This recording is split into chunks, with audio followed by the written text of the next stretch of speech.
At family dinner, my sister leaned back smiling as she delivered the line she'd been saving all night. "You'll never own property." Dad nodded, pleased. "Stick to renting forever." Everyone watched me, waiting for the embarrassment to land, waiting for the crack in my voice or the burn in my eyes. I gave them neither. I just breathed in, slowly, set my fork down and said, "You're probably right." But while the room relaxed, thinking the moment was over, something sharper settled inside me. Because the next morning, before anyone woke up, I made a single call, one that would rewrite the entire story they thought they controlled. My name is Aurora, and for as long as I can remember, my family has measured success by square footage mortgage rates and how loudly someone could brag about renovations over dinner. I grew up learning to take up as little space as possible in conversations that never seemed meant for me. Selena was always the shining star, straight-A student, perfect resume, the daughter who had her life together. When she bought her house in her late 20s, my parents treated it like a family trophy, polished at every gathering. I never corrected their assumptions about me. Why would I? They had already written the script. I was the daughter who liked renting, the one who wasn't built for the stress of ownership. The quiet child who must have been struggling but was too polite to admit it. They never asked about my work beyond a half-interested, "How's that consulting thing going?" They didn't know it wasn't consulting at all. It was acquisitions, tenant screening, renovation, budgeting, cash flow projections, things they never imagined I was capable of. I didn't hide it out of fear. I hid it because their applause was always reserved for the loudest person in the room, and I had no interest in performing. 2 years ago, on a cold night in late fall, my phone rang with Selena's name. Her voice was shaking before I even said hello. She'd lost her job, and the mortgage, $3,000 a month, was swallowing her alive. "Please," she whispered, "don't tell Mom and Dad. They can't know I failed. I'll pay you back as soon as I'm on my feet." I heard the terror in her breath, and for a moment she wasn't the golden child. She was just my sister, scared of falling off the pedestal everyone else built for her. So I helped. 1 month, then 3, then 6. By the end of the first year, the payments had become automatic, withdrawn quietly from my business account, unnoticed by anyone but me. She found a new job eventually, but the salary was lower, and the lifestyle she clung to didn't shrink with it. The house, the upgrades, the image, it all depended on. Money she didn't have, and pride she refused to let go of. Meanwhile, I kept expanding my portfolio, buying a duplex near the river, a triplex downtown, a few single-family homes in steady neighborhoods. 17 properties in total, each one quietly paying for itself and then some. I lived simply, dressed simply, and stayed silent, not because I lacked ambition, but because noise never built anything worth keeping. But last night at that dinner table, when Selena laughed and announced my supposed limitations to the entire family, something shifted. It wasn't the insult itself, it was the confidence behind it, the certainty that I would always stay small so she could stay big. She had no idea how wrong she was. The morning after that dinner felt eerily quiet, the kind of quiet that settles after a storm, heavy, expectant, almost waiting for you to decide whether you will rebuild or let the wreckage sit. I made coffee, opened the blinds of my small one-bedroom apartment, and let the cold light spill across the hardwood floor. For a moment, I just stood there breathing, letting the memory of last night replay in sharp, humiliating flashes. Selena's laugh, Dad's nod, the eyes around the table checking my face for cracks. My phone buzzed on the counter. A message from Selena lit up the screen, a photo of her kitchen, new backsplash installed, followed by another line that made my stomach drop.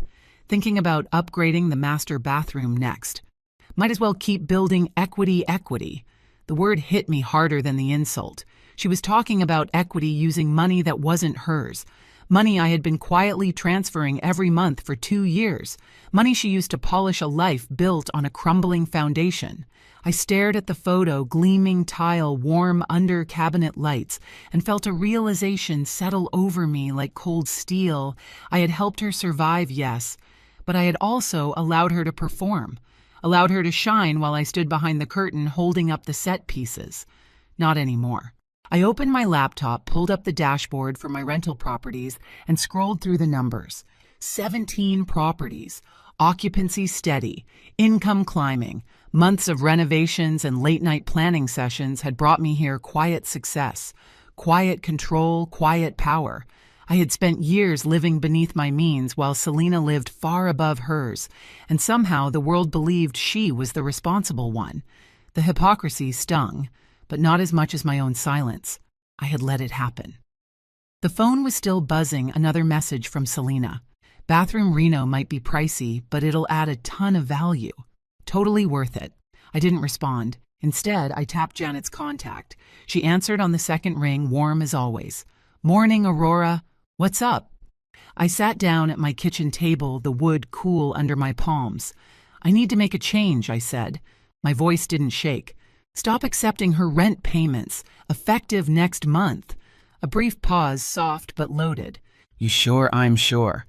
All right, I'll update everything on my end." When the call ended, I kept my hands on the table, letting the stillness settle. The decision felt like an anchor dropping heavy, irrevocable, but necessary. 2 years of support, 2 years of secrecy, 2 years of letting my sister and my entire family believe a version of me that had never been true. It was time for the truth to catch up. I didn't know exactly how my decision would play out, but I knew one thing with absolute certainty. Selena was about to feel the ground shift beneath her feet. Selena didn't notice the missing payment right away. She never did. She was used to life feeling smooth, predictable money appearing exactly when she needed it. Safety nets catching her before she even realized she was falling.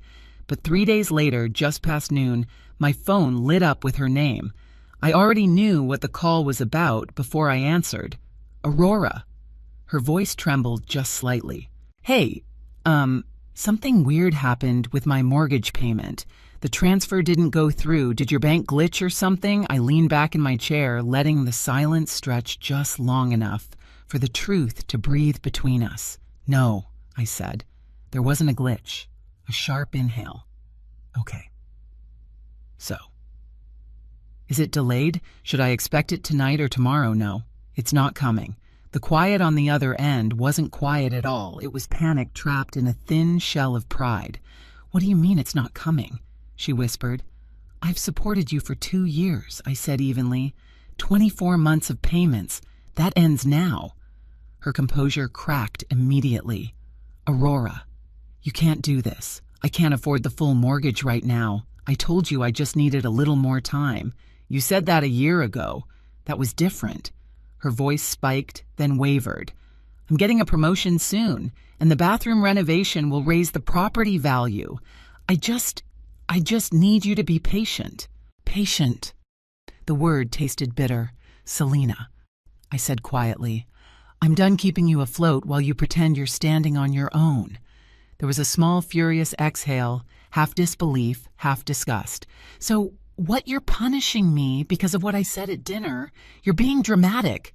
You know I didn't mean it like that. You meant every word." She went silent again. The truth had nowhere to hide. "But why now?" she finally asked, voice cracking. "Why would you choose right now to pull the rug out from under me? Because last night, for the first time, I saw the situation clearly."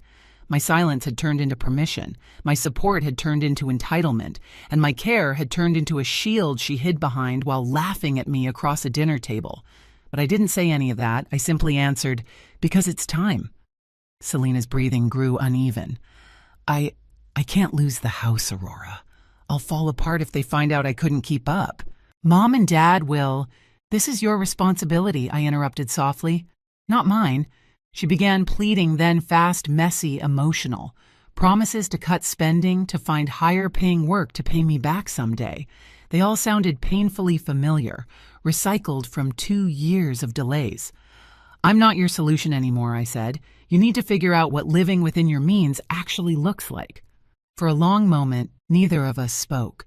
Then she hung up without saying goodbye. 2 hours later, a new text appeared on my screen. "I'm calling a family meeting. Tonight." The words glowed like a warning, but I didn't feel fear. I felt the truth taking its first full breath.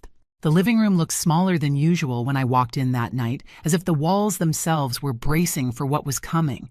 Mom sat on the sofa, wringing her hands. Dad stood near the window, stiff-backed jaw set tight. Uncle Mason hovered by the doorway like he wanted a front row seat to the spectacle. And Selena, she stood in the center of the room, eyes red, makeup smudged, trying to look composed but failing at every breath. She didn't wait for me to sit.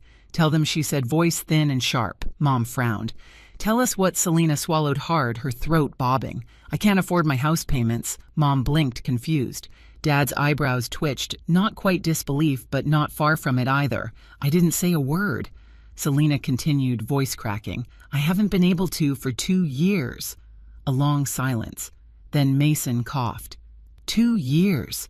Her eyes darted to me, then away. Aurora's been helping me. Dad straightened. Helping you how? Another shaky breath. She's been paying my mortgage. Mom let out a small gasp, her hand flying to her chest. Dad stared at Selena like she had just confessed to burning the house down. $3,000 a month, he muttered. Every month. Yes, Selena whispered. All eyes turned to me, shock, confusion, embarrassment swirling into one heavy silence. Dad finally managed.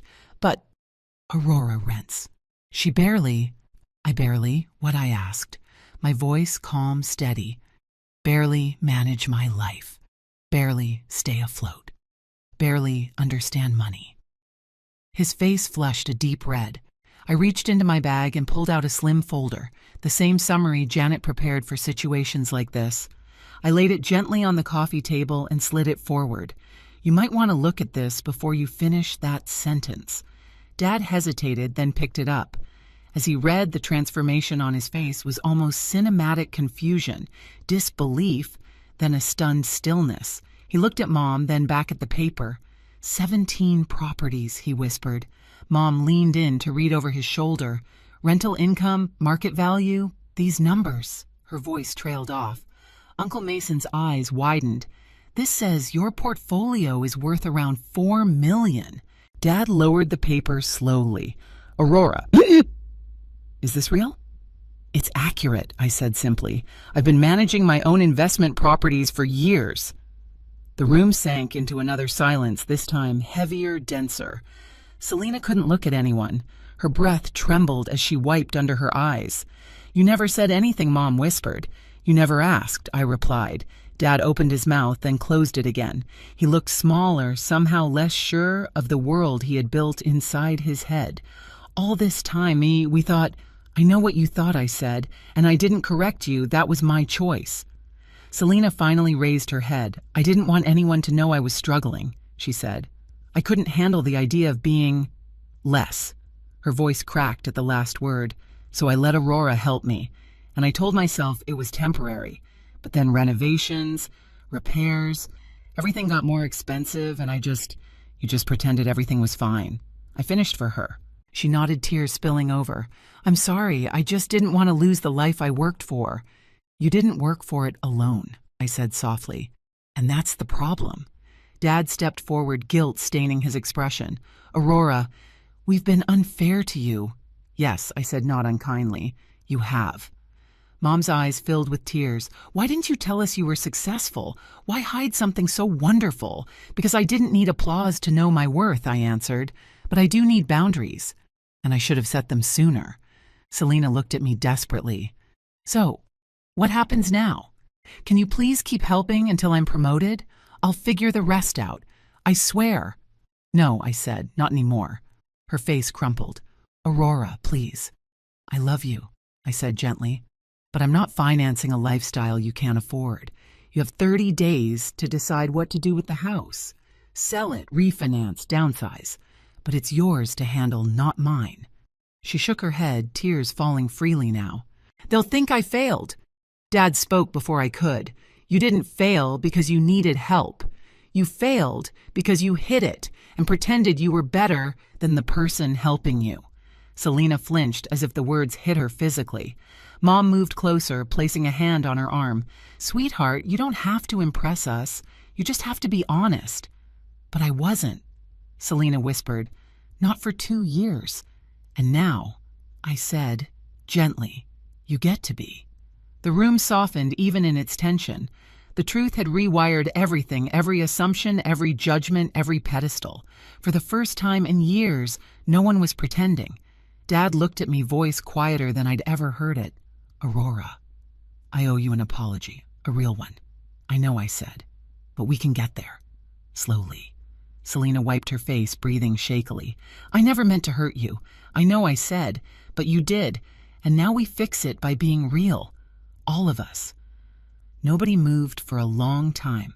The air felt different, lighter, in some places heavier in others, but it was honest. And for the first time, that was enough. 30 days passed faster than any of us expected. Selena tried everything: budget sheets, side gigs, late-night job applications, but the numbers never aligned with the life she'd built on borrowed stability. When the house went on the market, she cried quietly while packing boxes, the kind of tears that come not from losing a home, but from facing truth without a shield. I helped her move, not with money, but with my hands, carrying lamps, taping boxes, loading her car. She apologized again between breaths, softer this time, real. "I thought selling meant I failed," she said as we stood in her empty living room. "But maybe failing was pretending I didn't need help. It's not failure," I told her. "It's alignment. Your life matches your income now. That's stability." Her new condo was smaller, simpler, but peaceful, in a way her old house never was. No crushing payments, no silent panic, no performance. My parents changed too. Dad started asking my opinion about refinancing their retirement cabin. Mom texted me articles about real estate trends, proud in a quieter way. No spotlight, just curiosity. Sunday dinners felt different. Fewer comparisons, more conversation. For once, no one bragged or judged. They simply talked. Selena began rebuilding her finances, one honest step at a time. Our relationship, stripped of secrets and expectations, finally felt like sisterhood instead of obligation. And me, I felt lighter, like I had reclaimed space I didn't realize I'd given up. Looking back, I realized the real victory wasn't exposing the truth. It was learning that boundaries aren't walls, they're protection. My family sees me differently now, not because I proved anything, but because I finally stopped shrinking. Selena is rebuilding honestly this time, and we're closer for it. Peace feels different when it isn't bought with silence. If you've ever been underestimated by the people who are supposed to know you best, you're not alone. Share your story in the comments and subscribe for the next one.